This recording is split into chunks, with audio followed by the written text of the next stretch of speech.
femme ne me bat plus, je peux vous dire que je me sens. Vous voulez savoir toute la vie de votre candidat ou pas? Bien sûr. Je dois tout vous dire de moi. Depuis que ma femme ne me bat plus, je peux vous dire que je me sens mieux.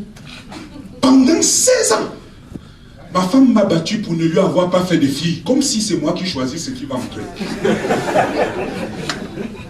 La liquidité de ce qui entre n'a rien à voir avec le choix du sexe. Et pendant longtemps, ma femme m'a stressé pour ça. Battre quelqu'un, ce n'est pas toujours avec la violence. Hein.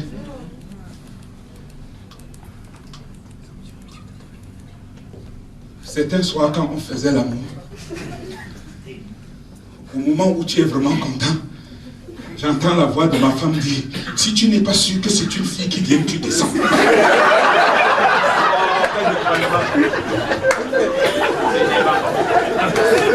Quel malheur, je vous assure que ça déconcentre. Hein?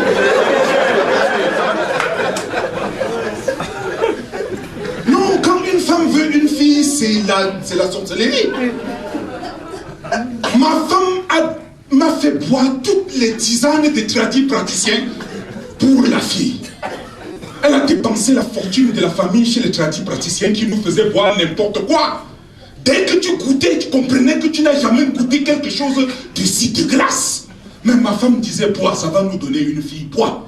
Un marabout a réussi à vendre à ma femme un produit qu'il appelait le zizi fort.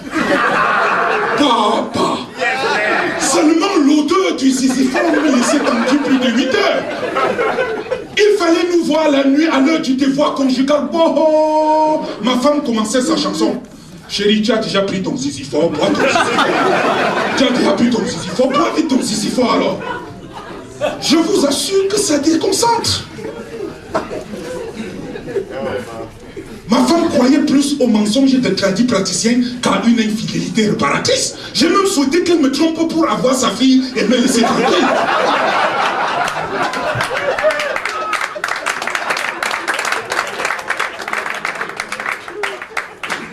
Je suis allé chercher un ami qui ne fait que des filles.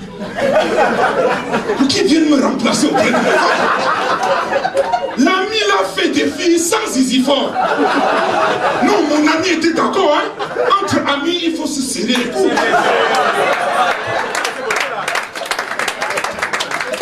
Quand il est arrivé dans mon salon, il s'est très vite déshabillé en attendant que ma femme sorte de la jambe. Il voulait même mettre le préservatif avant que j'ai dit que tu es venu pour moi. Ma femme a brandi sa fidélité à qui veut l'entendre, me laissant dans une torture morale impossible.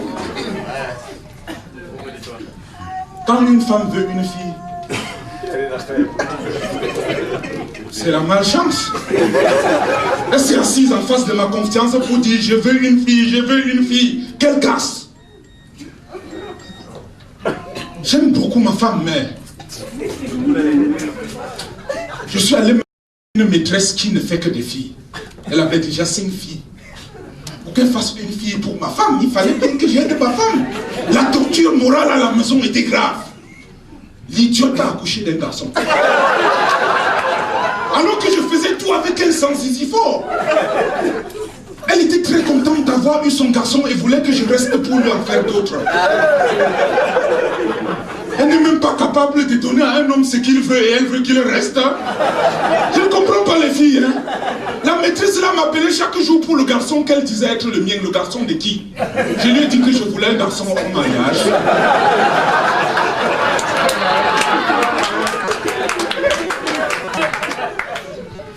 Les sages du village m'ont dit de ne plus toucher le sein de ma femme quand je cherchais une fille.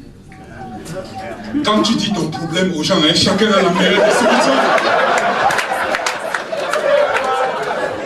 C'était dur, mais je me suis sévré de ce plaisir pendant 4 mois.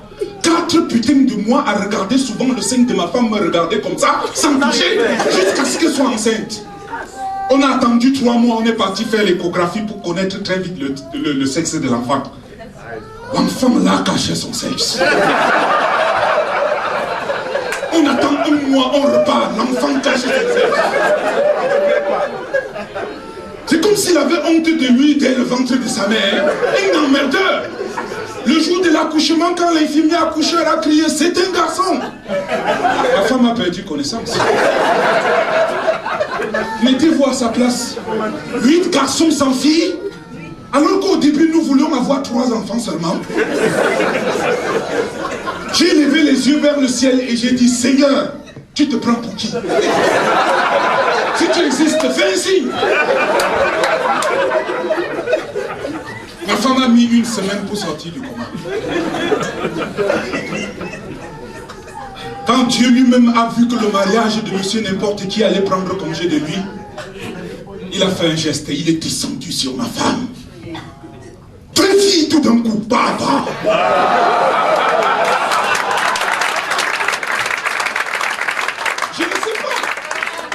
Je ne sais pas ce que j'ai fait. Ma femme a donné naissance aux jumelles. Ah oui. J'ai tellement réfléchi à quelle heure les 2 filles sont entrées, au cas où vous aurez besoin d'aide. Je ne me rappelle pas. Ma femme était tellement contente de la naissance de ses filles qu'elle m'a envoyé passer la nuit avec sa meilleure amie.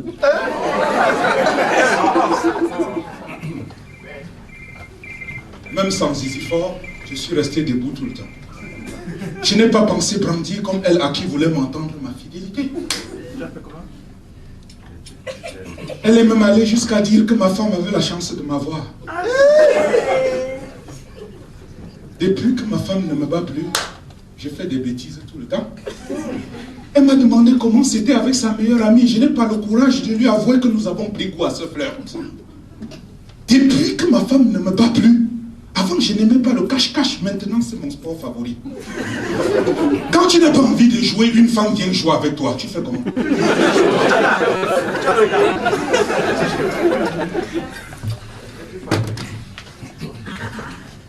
Ce qui m'énerve, c'est que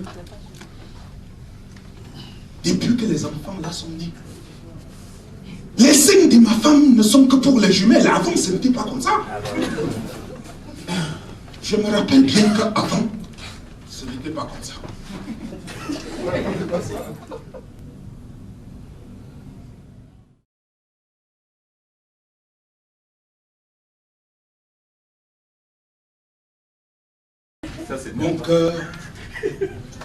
Mon cœur est plein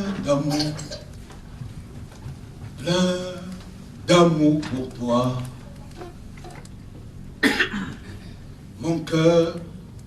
Mon cœur est plein d'amour. Je n'ai que cela. Je chante ça pour ma femme. Aimer, ça fait souffrir quand on est tout seul. Aimer à 2, ça fait du bien. Viens donc avec moi. Je crois que Francis Bébé a chanté ça pour que je chante souvent pour ma femme. Mais les femmes ont très vite changé dans ce pays. Je ne comprends plus les femmes dans ce pays. Les femmes ont beaucoup changé dans ce pays. Quand nous on allait aussi à l'école, à notre époque, les filles sortaient avec leurs camarades de classe, avec les gars du même âge qu'elles. Non, la sexualité scolaire ne tolérait pas les intrus. Aujourd'hui, les lycéennes sortent avec les profs, les fonctionnaires, les mototaximens, les travailleurs.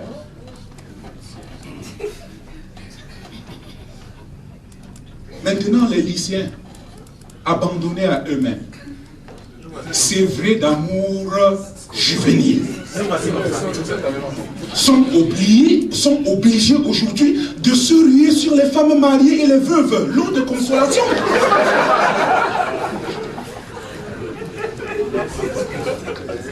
Non, les femmes ont beaucoup changé dans ce pays. Ah non.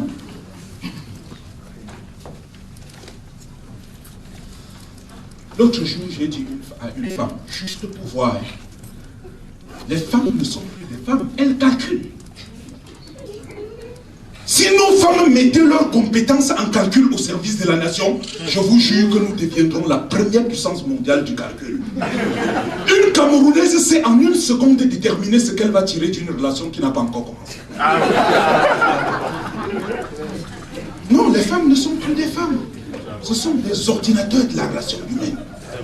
L'autre jour, comme je vous dis, j'ai dit à une femme, juste pour voir que je suis tombé amoureux d'elle. Elle m'a regardé comme un insecte. Moi aussi, comme un insecte. Et après, elle a dit tomber sur qui? Quand on tombe, on se relève, macaque. Et sans aucune attention à ma personne et à mes sentiments, elle s'est mise à causer avec sa copine. Vous croyez que ça, c'est encore une femme? Les femmes ne sont plus des femmes.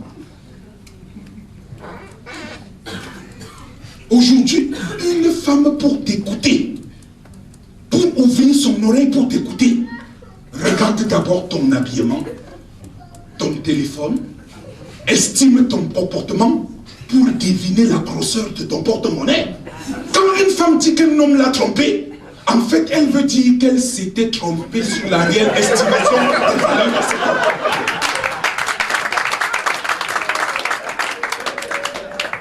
Non, les femmes ne sont plus des femmes chez nous.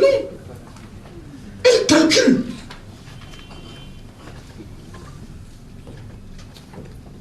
Il y a une chose qui m'énerve, je ne peux jamais oublier.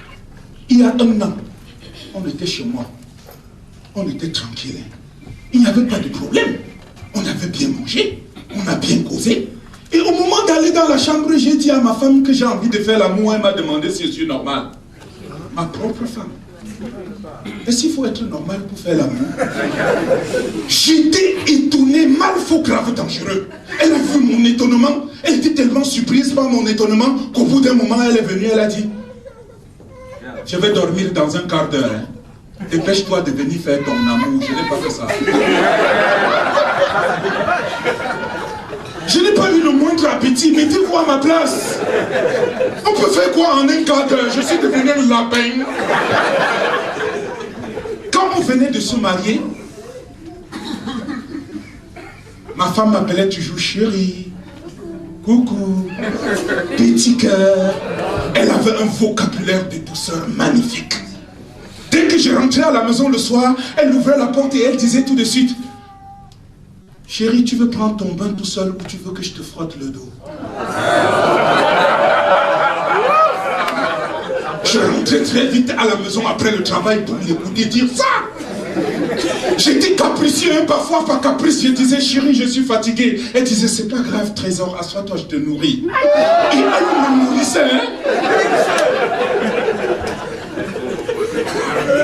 Après elle disait tendrement à côté de moi, tu veux dormir sur moi ou tu veux que je dorme sur toi? Et un sourire d'amour accompagnait cette question. Depuis que le pouvoir d'achat est bas, je ne sais pas si c'est le pouvoir d'achat. Depuis que le pouvoir d'achat est bas, quand j'ouvre la porte, elle dit n'importe qui. Dépêche-toi de te laver pour passer à table, sale type. Je me dirige tranquillement vers les toilettes. Et je l'entends dire frotte-toi bien les aisselles et les pieds, hier ça répandait une puanteur dans la chambre. Malchance. Avant, j'étais son beaucoup d'amour, son trésor. Aujourd'hui, je ne suis que le père de ses enfants. Aïe! Les femmes ne sont plus des femmes. Non, vous pouvez vérifier. Hein? Giflez par exemple votre femme si vous êtes encore à l'occasion. Elle vous quitte tout de suite en disant pour moi quoi? Quand elle est sûre que la maison est à vous pour ne pas dire à elle, elle pleure en disant dans son cœur, si ce sauvage pouvait savoir que je restais pour la maison.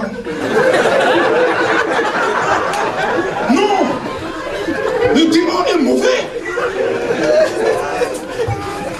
Aujourd'hui, si une femme te dit je t'aime, tu dis j'ai compris.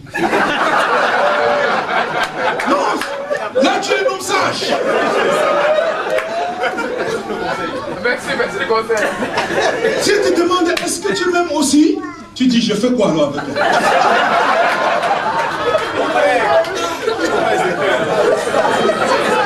Je connais un homme qui a dit à une fille qu'il l'aimait. La suite n'est pas racontable. Non, quand tu dis à une femme que tu l'aimes, immédiatement, elle va te montrer la coiffure qu'il faut renouveler. La garde-robe qui est dépassée. L'avenir du petit frère qui préoccupe. Tous les problèmes de sa famille vont se retrouver sur ta table le même jour. Ah non, c'est pour ça qu'il faut être sage. Dès qu'elle te demande, dès qu'elle dit je t'aime chérie, tu dis j'ai compris.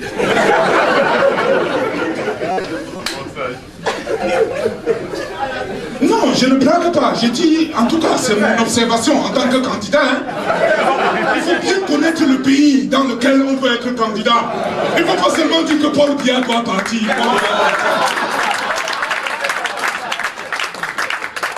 Avant, quand un homme mourait dans ce pays, sa femme pleurait. Tout le monde est témoin. Elle déchirait les habits, elle se roulait par terre. Non, les choses ont changé. Aujourd'hui, elle fouille d'abord la maison pour les titres fonciers et les papiers bancaires. Elle sécurise son acte de mariage. Elle garde tout ce qui est précieux dans un lieu précieux. C'est clair. Quand elle finit de garder, elle pleure maintenant en disant qu'un malheur ne vient jamais seul. Mon mari est mort. Et ça, comme je suis allé chercher le crédit pour téléphoner, les voleurs ont dévalisé la maison.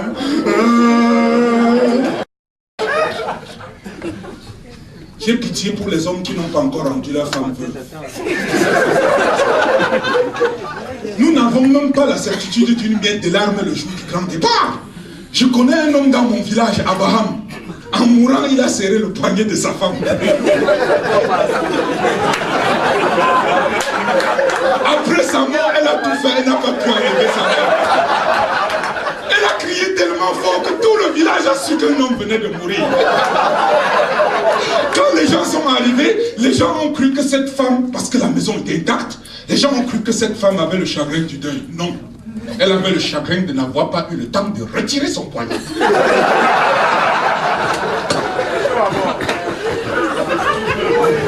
Quand, après une fouille systématique, la femme ne trouve rien qui vaille, elle pleure avec beaucoup de chagrin pour son avenir et non pour le mort. Pour son avenir foutu. Moi, j'ai déjà pris ma décision. Puisque je sais qu'en plus de la dot, ma femme va me dévaliser à ma mort, je peux vous dire que je me sens mieux.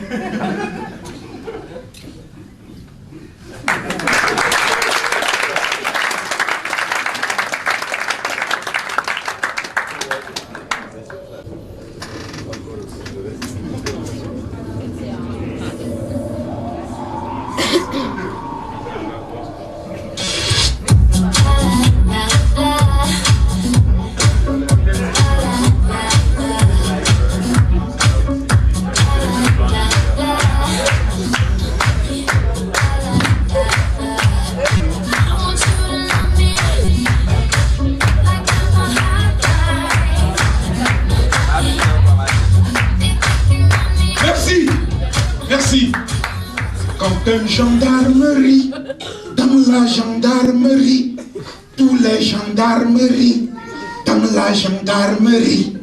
Je chante souvent ça pour énerver mon voisin. Quand une gendarmerie, dans la gendarmerie, tous les gendarmeries, dans la gendarmerie. Mon voisin vient d'un village bizarre. Et de plus en plus, il confirme son identité. Il parle une langue que je ne comprends pas, ni ma femme. Comment est-ce que je peux être sûr qu'il ne va pas draguer ma femme? Un homme de grande taille qui n'est pas basketteur, c'est suspect. Quand une gendarmerie, dans la gendarmerie, tous les gendarmeries, dans la gendarmerie, il boit le whisky black. Je vous jure. Il a fait son stock de whisky black avant la disparition de cette marque. Et c'est ma femme qui a attiré mon attention sur ce qu'il boit. Nous voyons souvent dans la publicité de cette boisson dire que c'est aussi puissant que l'homme qui le boit. Ça m'inquiète. Boire une boisson si Viagra et parler une langue que je ne comprends pas, c'est deux choses du trop pour mon voisin. Quand une gendarmerie, dans la gendarmerie, tous les gendarmeries, dans la gendarmerie, l'autre